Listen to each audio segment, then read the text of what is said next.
Hi, and welcome to Here with Laura. I'm your host, Laura Williams, and I'm a designer, entrepreneur, and mom, and this is a space where real life and meaningful conversations meet. Today, I'm joined by the woman in Austin who makes you wish you could just impulse buy a house. Erin Scialabba, more commonly known as Erin Sells ATX on Instagram, is a real estate agent here in Austin who has such a great eye for homes that feel really special.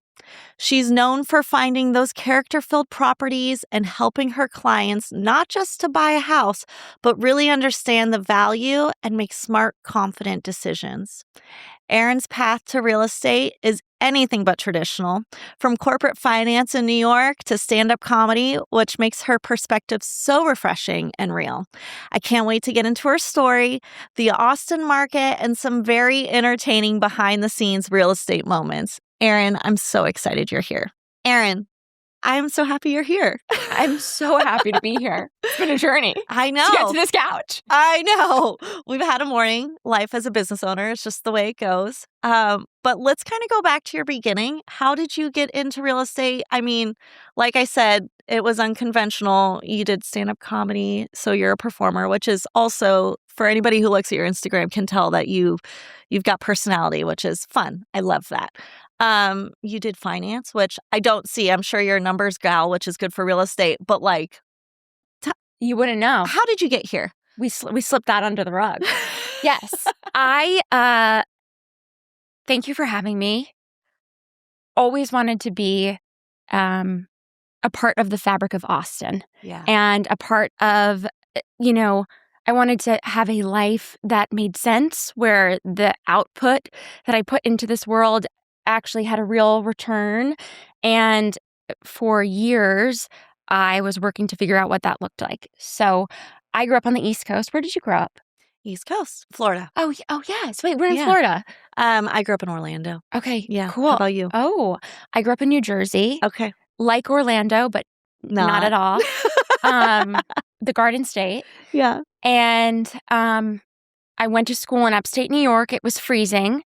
I enjoyed school, but I was always cold, and I thought, let me find a warmer climate. Mm-hmm. But before we got there, I was a journalism major.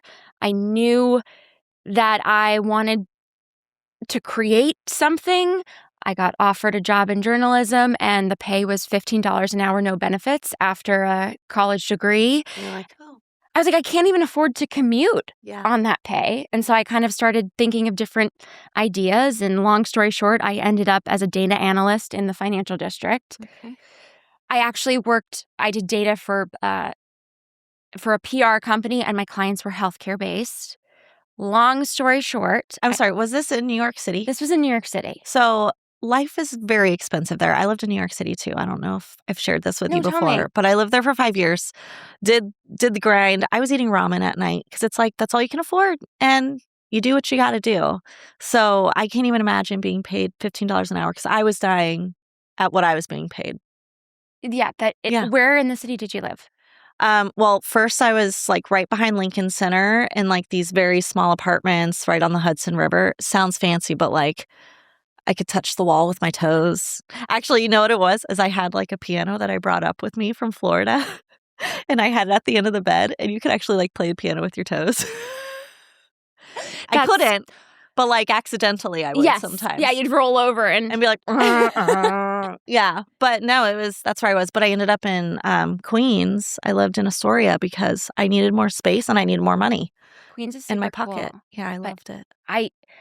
I envy you because I never even got there. I lived with my parents and I commuted from New Jersey, and then I sublet my brother's hippie friend's apartment in Jersey City, where like the screens were punched out so people who came and go could like smoke and ash out the windows. It was not ideal. So it was not the glamorous New York life that I was looking for. And I knew I wanted to get out of there. And I knew that I didn't like the job. I was like, I need to do something creative. I was in Excel all day, every day. It's my worst nightmare. It's like when I'm doing my finances in general, and I'm like, no, thank you. No, I actually had I truly mentally combusted. And so, long story short, I transferred to Austin. I paid off my student loans and I gave my 2 weeks notice the minute I paid off my student loans. Good for you. I was like, thank you so much for Yeah. the opportunity. I'll be leaving. I even told them, I said, this is not the job for me. Yeah. Because I didn't want to burn a bridge, but I did not want to go No. clamoring back. No, you're like, this is how I will end this. And to go to the next stage of life, whatever that is, it's not going to be anywhere in this avenue. Yes. Yeah. And I truly didn't know. Like, did you know you wanted to be an interior designer? No. I mean, I always enjoyed it, but I didn't know it was honestly like a career path that was attainable. Like, it didn't seem like a real life job. Did you start at, so how did you start and then where did you go? I used to be in marketing. I was in beauty marketing. I worked and did that. I did global marketing for a big company in New York for a few years. And then I did for Miami, a company out of there. And then after that, I was like, okay, we got married. I had my first baby. I was doing just marketing business of my own while I had an infant and was working on my house. And I was like, I like this way better than the marketing stuff. And so that's how it began, was our first home when I was working on that. Did you see my eyes? Like the minute you told me that you had a baby and this was before you even started your business, that's crazy.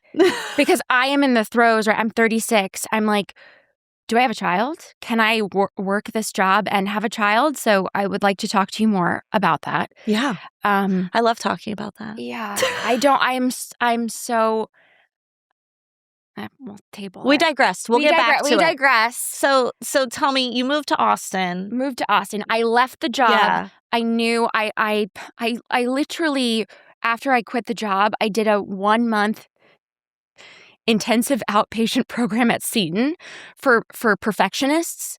And I wrote down on a pie chart, like, what did I want my life to look like this year? And I wrote, I want a job that's a part of Austin that feels Austin-y. Like, I want to be a part of the community. I didn't move to Austin to be in Excel.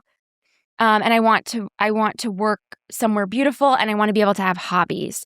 And so I interviewed at a bunch of places, and I ended up at the South Congress Hotel. Oh. I was a catering waiter. So I went from having this big salary to being a catering waiter, and I just knew that I needed mental space to figure out what it was I wanted to do. Yeah. And from there, I realized I loved showing people the space. Mm-hmm. I loved telling people the history of the space. Again, I'm a catering waiter. I'm like welcoming people at the door. The front desk is like, Erin, what are you doing? Yeah. I'm showing people where a toco is hidden and where water trade is hidden. And so I got to this point of, how do I parlay this into a career where there's not such a ceiling? Because in hospitality, unless you are an owner, there's really a ceiling. Yeah. Oh, absolutely. And so, I was making hourly wages. I couldn't be an owner. So during the pandemic, I studied to get my real estate license. Sounded like it would make sense. I was watching Selling Sunset. I was like, if these idiots can do it, I can do it. Sorry. I thought the same thing. I'm sure they're characters. I'm sure they're smart people. But, the way they're portrayed, I'm like, if these ladies can do it, I can do it. And these multi-million-dollar homes, you're like, what? Yeah.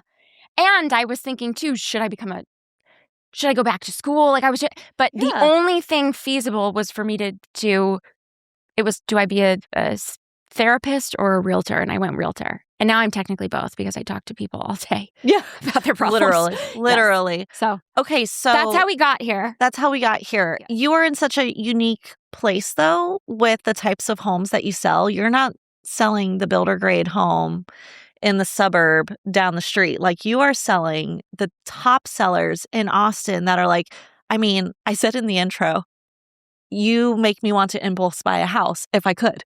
It's like but you're the person who does that. And so, like, you got into this really unique space. How did you find that to where you wanted to be, I'm doing these beautiful character-driven homes in Tarrytown and all these special, unique areas of Austin that are really special. You're not just selling, the beautiful, typical home that anybody else could buy.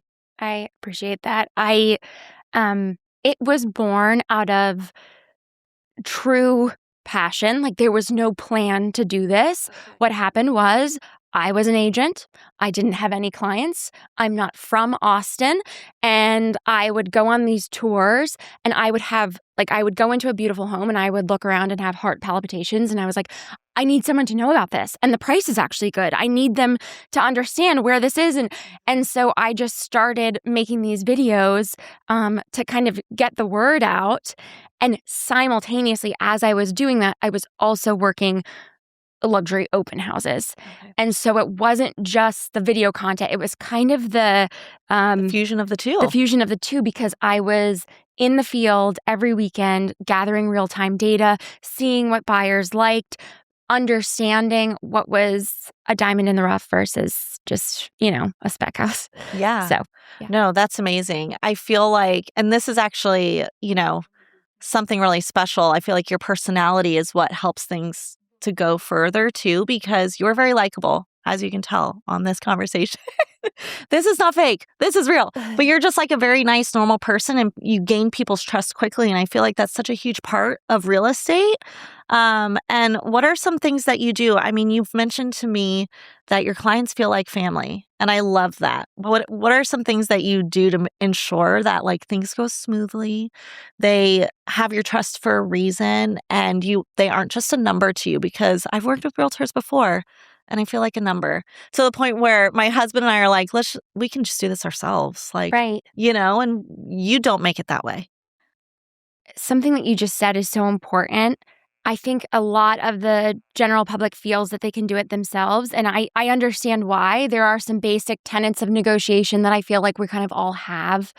But an agent that actually adds value should be able to go in, they should be able, you send me a property, I can immediately say, that's overpriced, that's going to sit, that's going to fly, I love that, but it's right near that.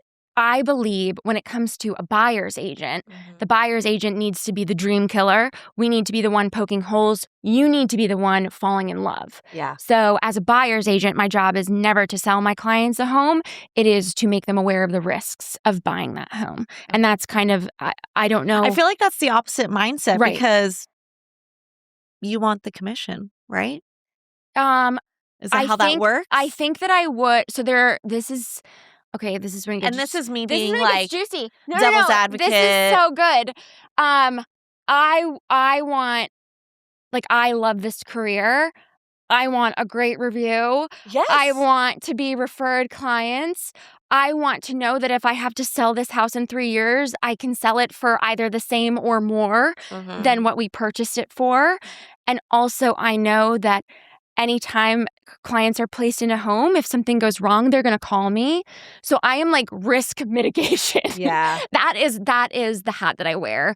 When it comes to commission, I think, and this is a bummer, because of course you want to give young people an opportunity, but I don't think you should work with an agent who doesn't have experience, for a couple of reasons. One, the amount of legal liability in buying a home is just, there are so many opportunities. It's your whole life. It's your whole life. It is so much. And then two, you have to work with someone who is so, again, this is going to sound messed up. I'm going to regret saying this, but the person you are working with has to be so financially comfortable that whether you buy a $2 million home or not, it doesn't really change my life. Yeah. Because then I can make a clear-headed decision. Yeah. You're like, I'm not trying to pay my water bill right now. I am just wanting to find you a great home. Exactly. Yeah. No, that's great though. It makes a difference. It does. And that doesn't mean you're not hungry. You're still going to work hard for your clients, but what's driving you isn't the money. No. What's driving me is the experience. And I have lucked out in selling these beautiful homes to a degree. Yeah. It is in part because people see the aesthetics that I like, so they come to me because they understand that we enjoy a similar aesthetic. Yeah.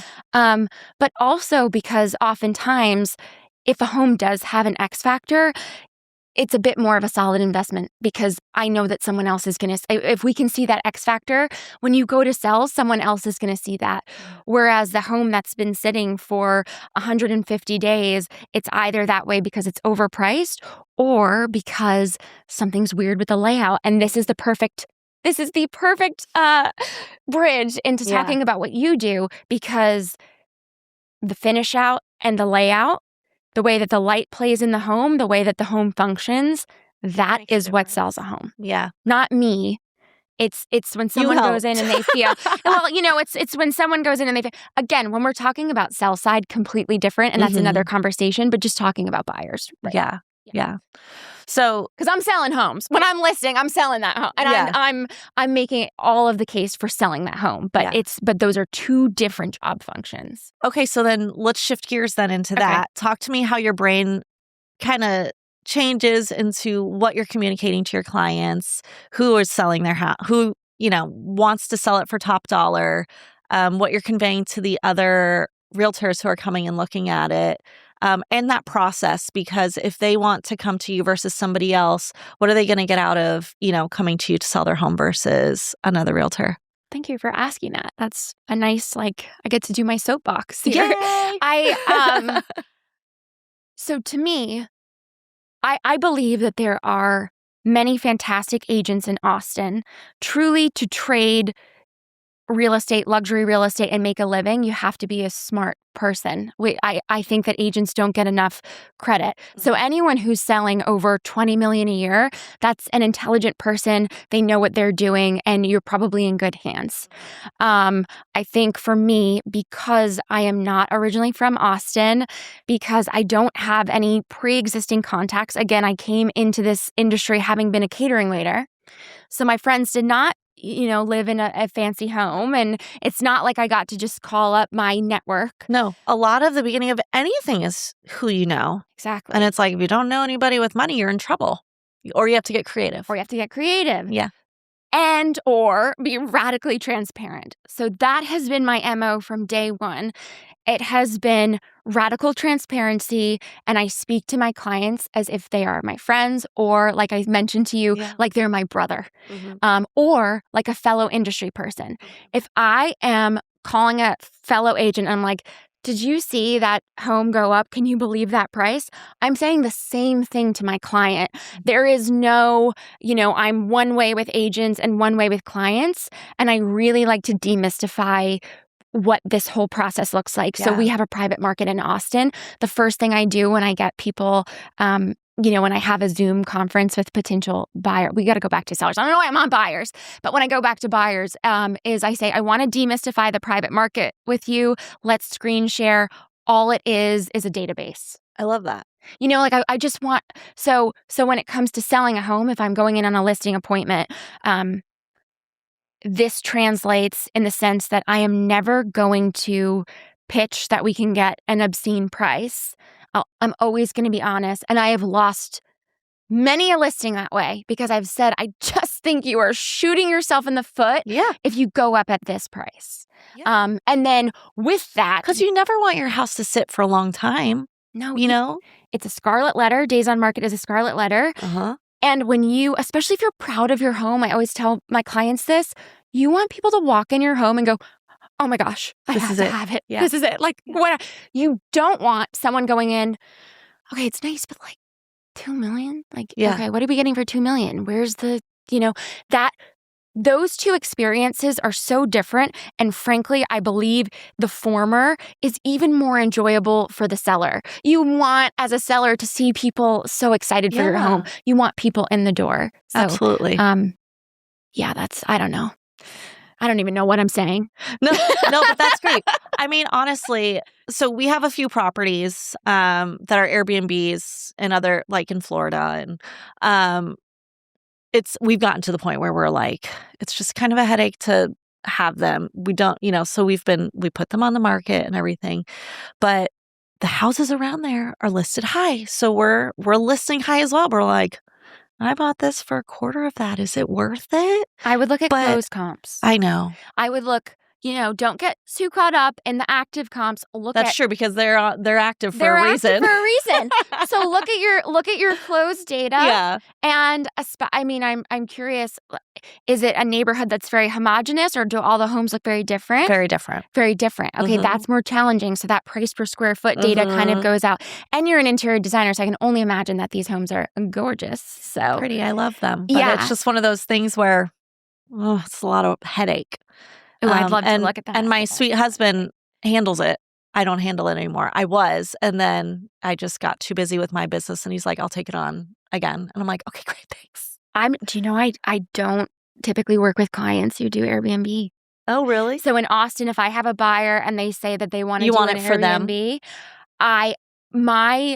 my bread and butter and where I feel I add most value is to folks who are looking for a special property for themselves, their forever home. Yeah. But I think the typical Airbnb play, the numbers don't make sense in Austin. No, I get that. And I don't like setting people up for failure. No. Yeah. No, absolutely. Now, if you came to me and you're like, we're looking in Lockhart for this gem and we're going to fix it up. Yeah. Then we're talking. Oh, that absolutely. makes sense. But that's a different market. That's a different market. And that's not central Austin. Like people looking for a white box spec house to turn into an Airbnb. That is a dead on arrival mission. And I will not take part in that. Dead on arrival. I will not. Oh my God. Help facilitate that mess. Yeah. Okay, I'm gonna transition a little bit. Okay. You hear about people being realtors, but like you're a business owner. Let's talk about your business, how you run it. You have a team now. Let's kind of talk about that. Well, I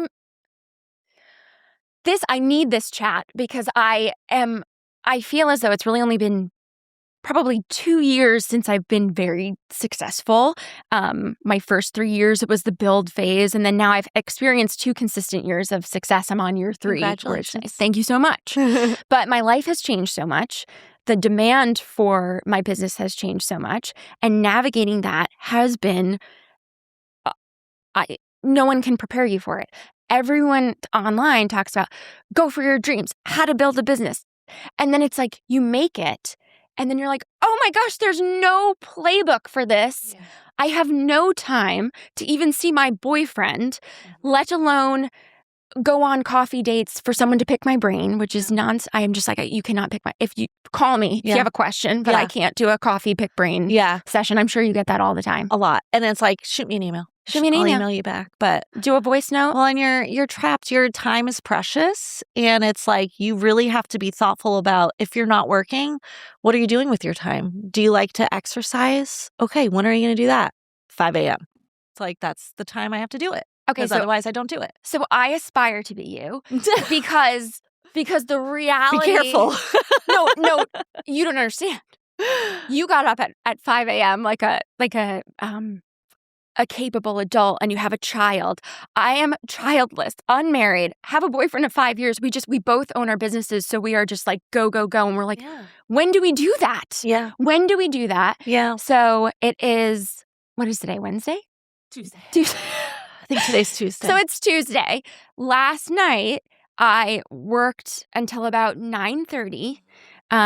Just like until 9:30, hopped off, went to the gym, went for a walk, because that was like all I could bring this body to do. Went for a walk. That's great, though. Showered, finished doing my hair at midnight, got up at 7:30, started working the rest of my contracts, and then came here. And it's, unfortunately, that happens too often. And so that is why I have hired an operations manager. And now, as of last week, we have a new marketing gal. Oh, good. And so I'm just so excited to have that support, because I think the main thing that I noticed is I wasn't showing up. I hated showing up tired. I hated showing up winded. Yes. And that's not, in my opinion, appropriate. That's not an appropriate way to show up to clients or to anyone that you're working with. And so I am now working to build systems and processes and all the fun stuff. So where are you in your business, like years-wise? Or I don't know if you're comfortable sharing that. Like, yeah. No, I've been around from a strategic standpoint for 6 years. This is my 6th year of business. Wild. Congrats. Thank you. And it's been a journey of building. Like the beginning was just me doing 2 projects at a time, prior to that. And so it's been a journey as far as what I'm willing to put into it and take out of it. I mean, like you said earlier, so I was a mom before I started this. Yeah, I cannot believe that you built something. And I will say that's still my number one priority. So like my kids are at school until 3 every day. They go to school at 7:30. I pick them up at 3. I make sure I pick them up at least 3 days a week. And my husband works from home. So like he also, a lot of times we'll go together to pick them up from school and we walk home as a family. I will play games with my kids after school.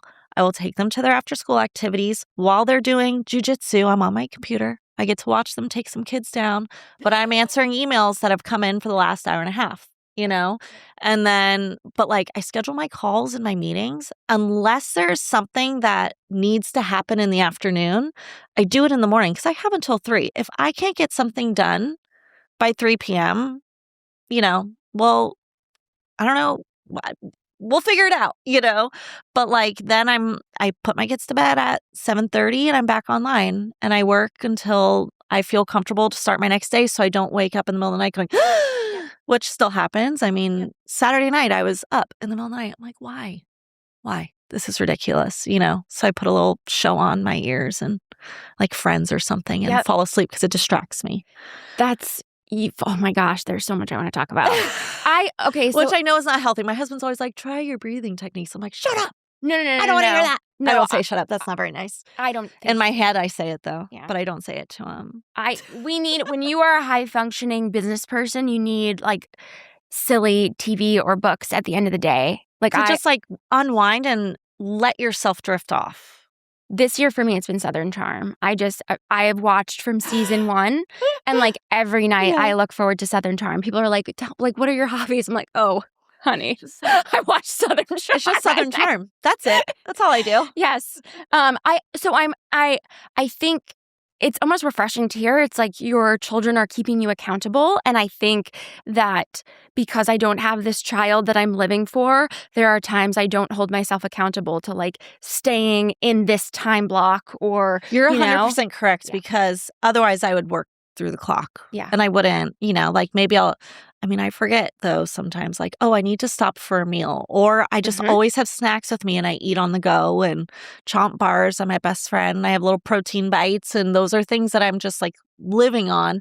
And then when I get home, ready to go walk to pick them up at 2:50, I'm typically eating like lunch meat while I'm walking to get them because I haven't eaten since I left in the morning. And this is the life of a business owner. True. I regret to say, like, I will reach in the back of a cupboard for some plastic cup and shove yogurt in it and then eat it with a spoon on my way to my next thing. It's just like, how do I fuel my body so I have enough in the tank to go? But I think your built-in boundaries that you have because of your children, they not only serve your children, but they serve your business. Because what I have learned over the last 2 years is, though it is my desire to work, I don't know. I think perhaps I avoid some other things by working, to be honest. I really like it. I love the job.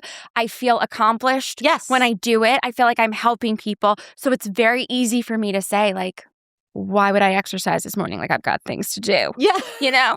So I'm trying to, but even though it sounds like a noble thing, it's really not because it doesn't create the best work when you're working all the time.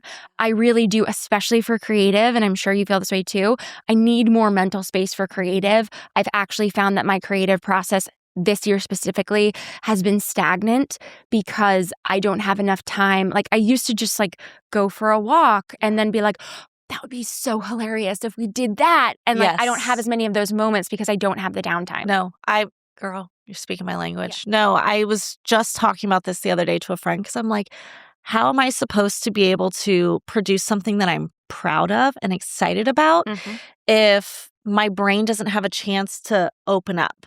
And unfortunately, like I'm dealing with that a lot right now. And it comes in ebbs and flows.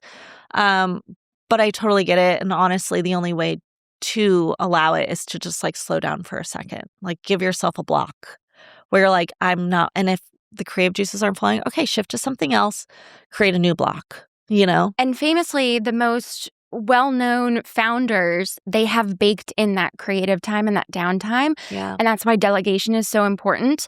But again, I feel I am such an excellent realtor. Like I know that I know that job and I can advocate for any of my clients and do it better than anyone. Yes. I recently saved this like 2 weeks ago.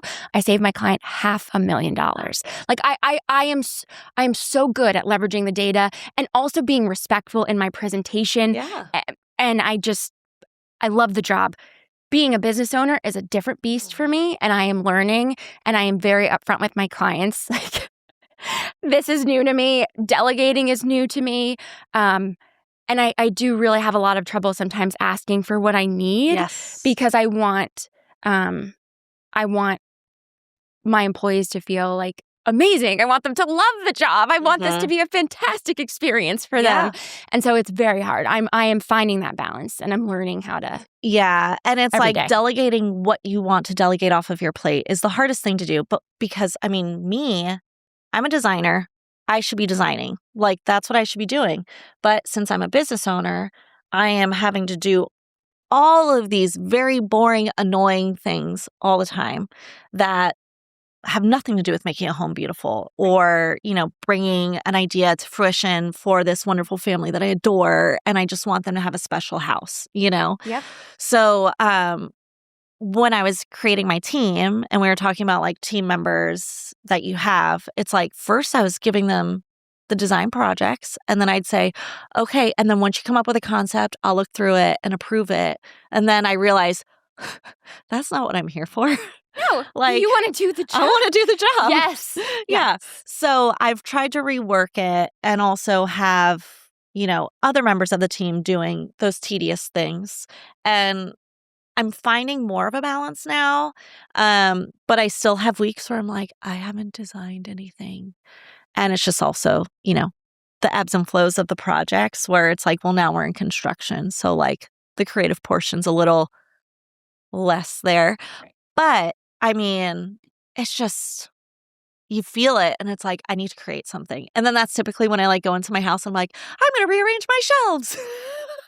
Yep. Or I'm going to impulse buy an accent chair. My husband comes home and he's like, oh, I'm like, oh, put a new rug down. Yep. I feel creative today. No, we need Check to the channel box. that elsewhere. Yeah. Yes.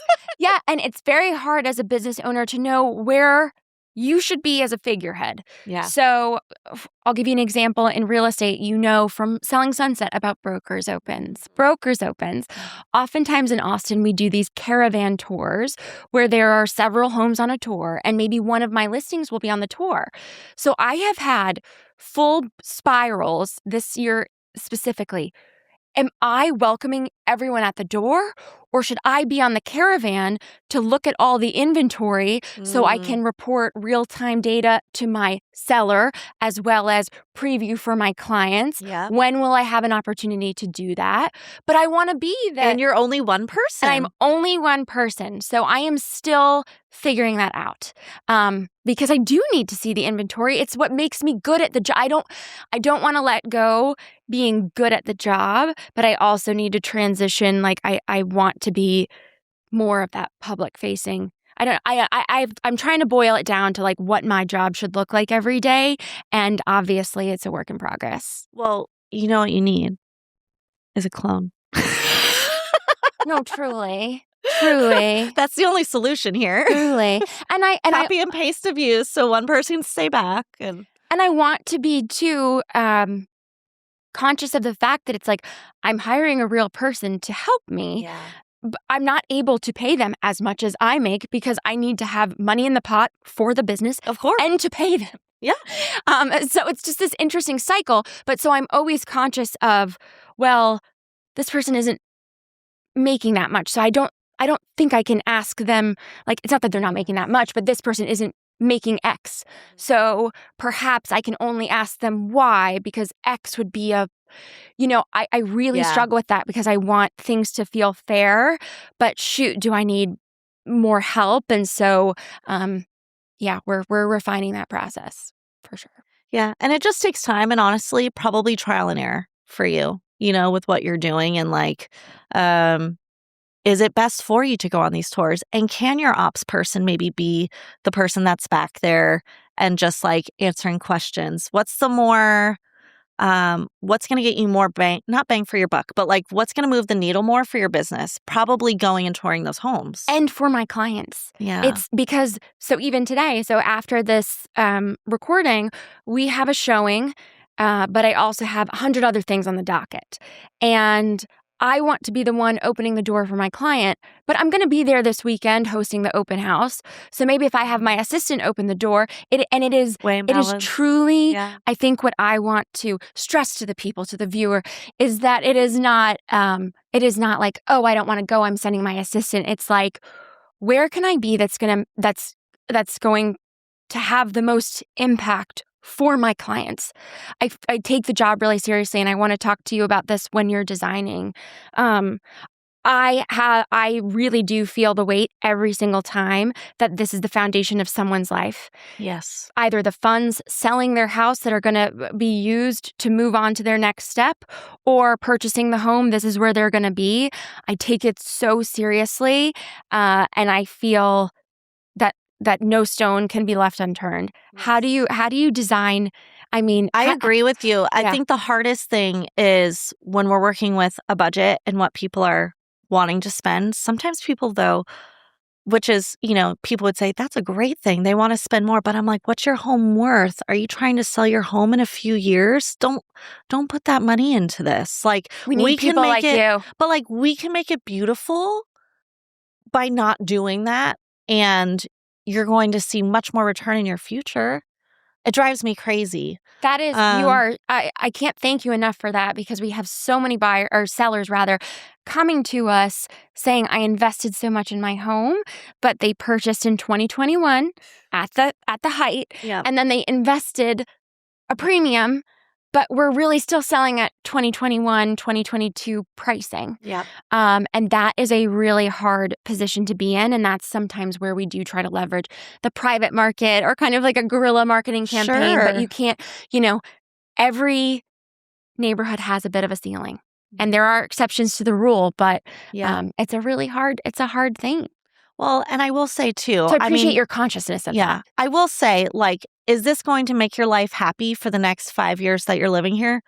Go for it. If this is going to improve your functionality, is this going to improve the way you live in here every day? Yes, let's do that special. If it's going to spark joy, let's do it.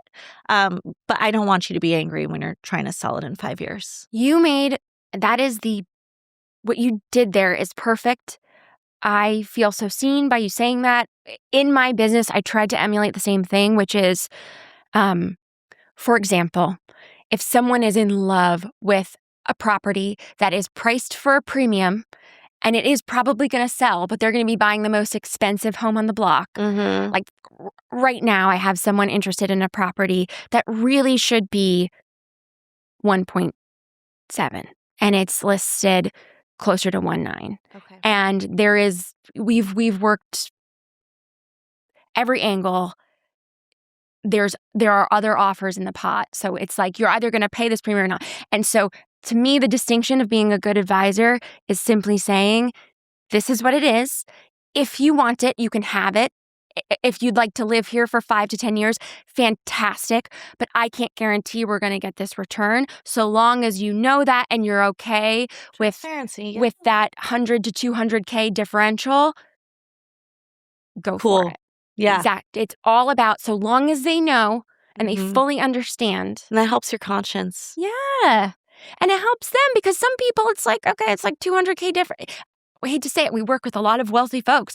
Some people, 100 to 200K, it's a drop in the bucket. And it's like, okay, well, I get the house. Yeah. I don't have to have the stress. Done. Yeah. And so long as they know that, that's fine. Fine. Yeah. No. And I'm like, I know. I'm like, don't ask me to sell it for that price in 2 years. Please. I can't promise you anything. Yeah. I know. I'm trying to get better too at putting it in writing. This is what I think it's worth. Yes. If you buy it for this, that's okay. But I can't sell it. Everything in writing. Yes. Always. Oh my gosh. Okay. So since we just had that kind of fun moment, you did stand-up comedy. Ah! I did. It was I went through a breakup and I needed an outlet. Good for you. That's awesome. Well, it was right before Well, you're in COVID. a good place to be doing it in Austin. And it was like right before all of the craziness in Austin happened. So it was during the pandemic. Right before the pandemic, I was working at the South Congress Hotel. I was booked as an actor in a play downtown, like a paid play. It was I had paid stuff elsewhere, but it was my first paid gig in Austin at a really reputable theater. I was thrilled. 2 weeks into rehearsal, the pandemic happened. The play went off the books. Then I was furloughed for a short time from the hotel, and I had this time on my hands, and I needed an outlet, just like you, when you're like, let me buy this chair. I was like, I have this idea, Talk about small sparks of joy, though. Exactly. And it was truly also, again, born from having time. I was on a walk, and I always knew I wanted to try stand-up, but I never had the bit. Yeah. And I was walking on the greenbelt, and it just hit me. And I was like, that's it. That's the joke.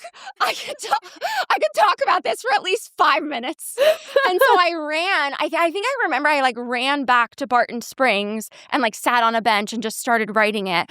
And then I started doing open mics I did.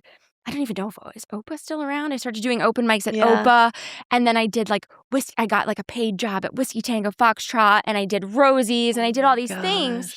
And it was fabulous, but bombing is real. I would self-sabotage, and I would just go up unprepared because I thought I was hot shit. Sorry. And then I would just completely bomb. Yeah. I had some great shows, but I had some bombs. And for me, bombing is not when you don't get laughs, but rather when you just forget how to speak. Blah, blah, blah, and it is mortifying. And you're like, I think I need to get off the stage right now. But it's scary because you're up there and people are just staring at you in silence. It's not like, you're going up and singing a song. It's like, well, if you don't know the song you wanted to sing something different. Right. Or, if you have a band behind you, or it's just a different animal. It's hard. It was very hard, very fun. I think for me, and this is going to sound so cheesy, but when I started doing real estate, I liked it more. Truly, I would have stuck with comedy if I got more joy from it. Mm-hmm. But real estate, as corny as it sounds, it allows me to do all the things. It allows me to be creative, make the videos. I get to put these beautiful homes. I don't know. I just feel like I get to be a part of this beautiful world that, frankly, I could never design a thing. If you saw where I live, you would be horrified. No, but I can doubt it. Don't speak too soon. But I can spot something that looks beautiful. But and then also, I didn't realize that I was a business person. Yeah. I mean, I think I knew deep down, but once I started doing business, I mean this in the humblest of ways. I am like a savant, and I didn't until you feel that feeling in yourself. You think, I want to be an actor, I want to be a comedian. I tapped into this thing where I am so freaking naturally good at it that it's just nothing can compare. I don't know. So corny, but it's and to say that, I think can be a bad look, but I think you can see from the joy on my face that it's it took, again, I'm 36. It took me until I was 31, 32 to feel that feeling. I had been searching for it forever. Yeah. So did you feel that way about design? Yes. You're making me cry now. No, your passion and your excitement, I mean, it just exudes out of you, and it shows on your channel where you're showing these homes. It shows every time anybody walks into a space with you. I mean, you radiate. So, I mean, you do beautiful things. I'm so happy that we did this today. Me Thank too. you so much for being here and for being so open and transparent and talking, from your heart and sharing so much about your journey. I know that backstory isn't always what people want to share, so I appreciate it. And thank you for being here. Thank you so much for having me. I hope I didn't get too in the weeds. I never know. My fatal flaw is talking too much. So thank you for having me. You talk just right. Thank you. Thank you for being here. And for it is so fun to sit across from another female business owner, to see you be successful, to see you scale, and also to see that you have a thriving family. That is such an inspiration to me, and I'm excited to text you more about what the hell I do after this. I'll talk about it all day, so you just tell me when. Okay. Thanks. But thank you. You're so kind. And thank you for spending a little time here with Laura. If you enjoyed today's episode and conversation here with Erin, I'd love if you'd subscribe, leave a review, or share the episode with a friend. It helps more than you know. And you can find a little bit more about me, about Erin, and everything we talked about in the show notes. And until next time, take care of yourself and don't forget to make space for what really matters.